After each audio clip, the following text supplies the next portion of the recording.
Hey everyone, this is Mrs. Slauson, and we are going to be finishing or going over section 5.4 today. But before we do 5.4, I want to do a little backtrack of an example in 5.2 with you first, and then go into 5.3, do an example there, just so you can see the difference between these different formulas that you're working. You will need your graphing calculator, so go ahead and get that one real quick for me. When you do turn it on, just a quick check. Can you press that mode button again? So mode by the blue button, and make sure that degree is highlighted. And then on the row below, make sure that function is highlighted and none of the others. So just checking those things real quick. All right, and then I'm going to quit out of that by hitting second mode. And where I want us to start is, again, just kind of going back to some of the stuff that we've talked about in the past, and that, let me do a little moving here, that when we graphed, we worked with this basic version of the equation. And then when we worked with the word problems, I changed the letters to B as the beginning amount, G as the growth factor, and then instead of X, we're going to have T for time. And so what's happened, so there it is, and how that formula is now modified to this formula. So this is the first formula that I shared with you. So you're going to have your beginning amount. You're going to have some rate that you will need to turn into a decimal. You'll have a given period of time, and then it's either growing or subtracting or going down. So that's when you decide should you use plus or minus. So we did most of these examples, but I just want to remind you by going to page 103 now and taking a look at this example right here. So here's the formula one more time.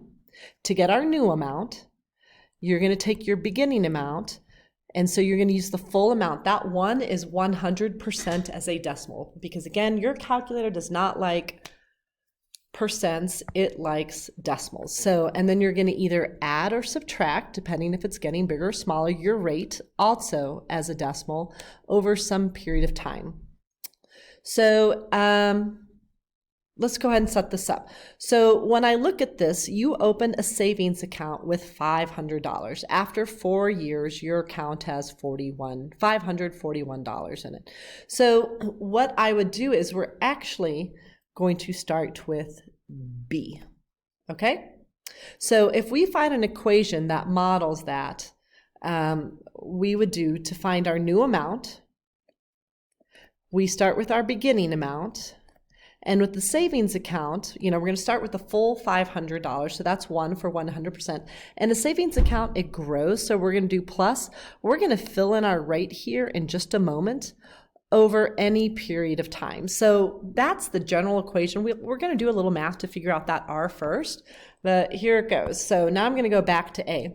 So after 4 years, my new amount was $541 when the beginning amount was $500, 1 plus some R over 4. And so now what we're going to do is we are going to solve for the R.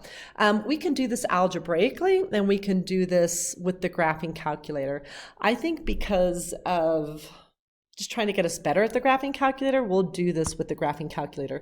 So we're going to be turning on our graphing calculator. We're going to go to the y equals button. We're going to put this into one of our y's, like maybe y1, and we're going to put this into another y, like y2. We should be able to solve for r without that. So if I wanted to isolate r, the first thing I would do is divide by 500, and then I would take the fourth root, and then to get r by alone, then I would eventually subtract 1. But that's not what we're going to do here.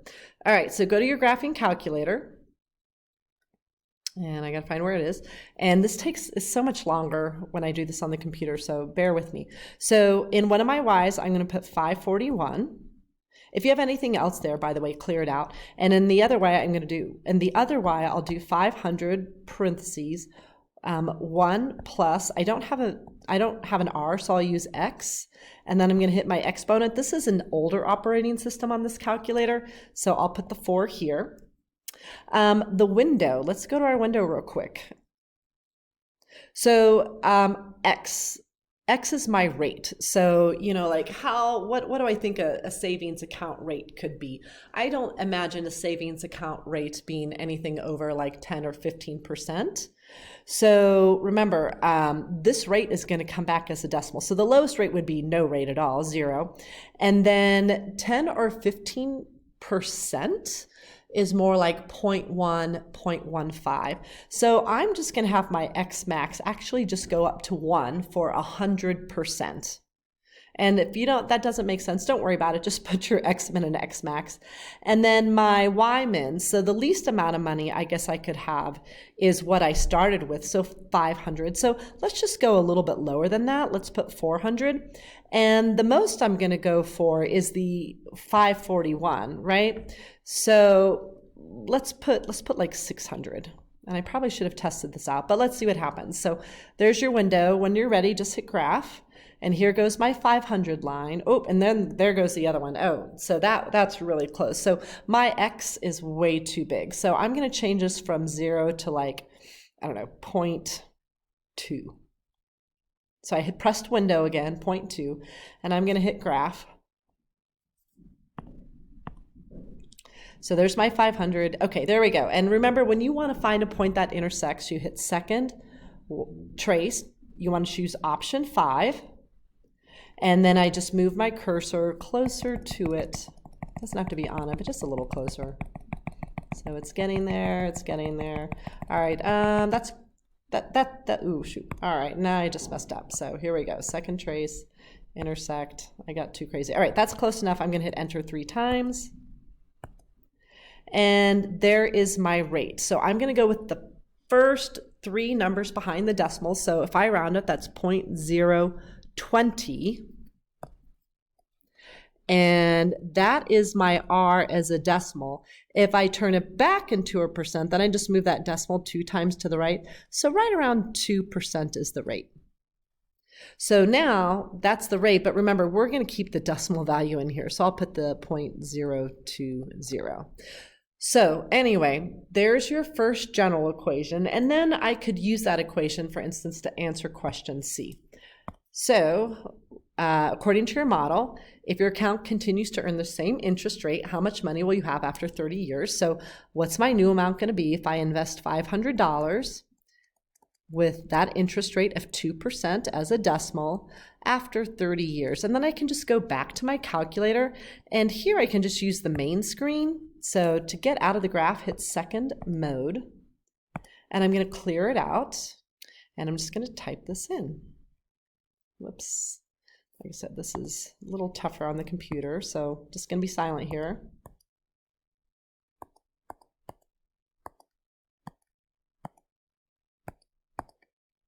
And then I'll just hit enter, and then because it's money, after 30 years, not a lot of money there, huh?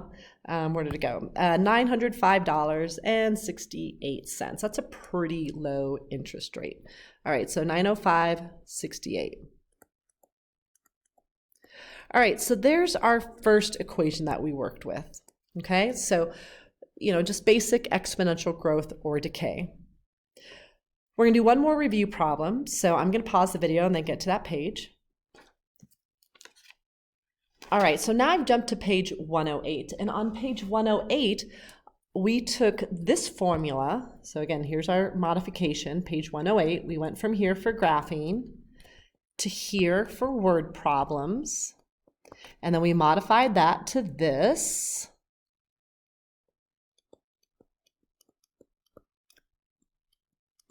And then the last class, we modified it to here. And this formula is used when interest is figured out. And so when they say figured out, they're going to use this word compounded. And so compounded, and then on our notes, we made that little n table. So the first example we did monthly, our n would have been 12, just going back to our notes. But I think we changed it. It was monthly in our notes. Maybe it was quarterly. I don't remember. So what else is new? This P right now is B. It's just called the principal in the banking world. The principal amount is the beginning amount.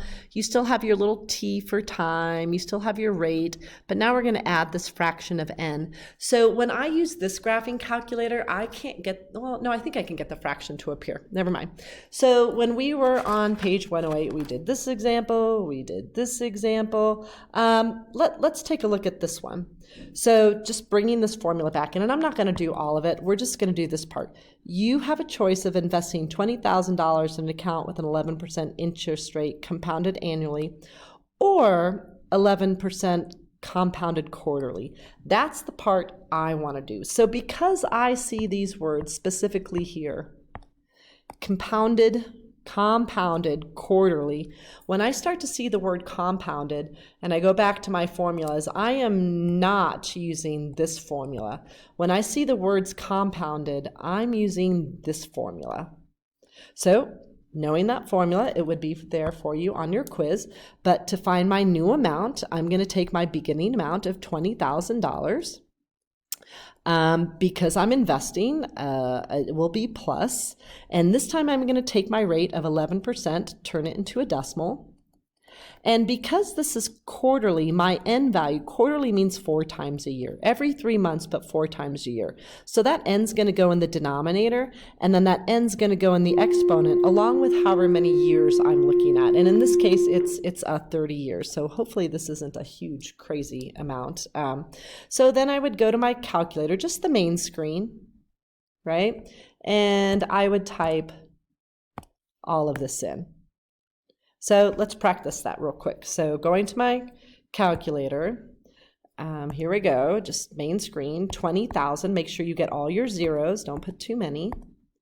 Parentheses, 1 plus, because again, the 1 is for 100% as a decimal. And now I want my fraction to appear. So that's alpha y equals, whoops, so mine didn't work here. It's very sensitive. So let me get back there. Alpha y equals, okay, and I guess this one doesn't have that. Hold on, let me pause real quick. All right, well, this version of the calculator does not have that fraction option. So you should see your little numerator and denominator after you do alpha y equals and choose that first option. I'm just going to put mine in parentheses, and this way my calculator will know that it's a fraction. So 0.11 divided by 4. I'm closing my parentheses there, so my calculator knows that's the fraction. What you need to do is arrow out and then close your overall parentheses, and now I'm going to do my exponent of 4 times 30. And remember, your exponent's raised, mine is a little different. So once I hit enter, that's how much money I have, whoops, after 30 years. And let's go back to that. So that's $518,620.48. So 518,620. So 518,620, and then our change was rounded 48 cents. So again, we've got these two formulas. So ending this video, if it doesn't say compounding, then we're using this formula. No compounding, you use this formula. But if they say compounding, then we're using this formula, compounded monthly, quarterly, semi-annually, whatever. All right, that is the first video. I'm going to go ahead and stop this one, and now we're going to officially do the video for our notes of 5.4.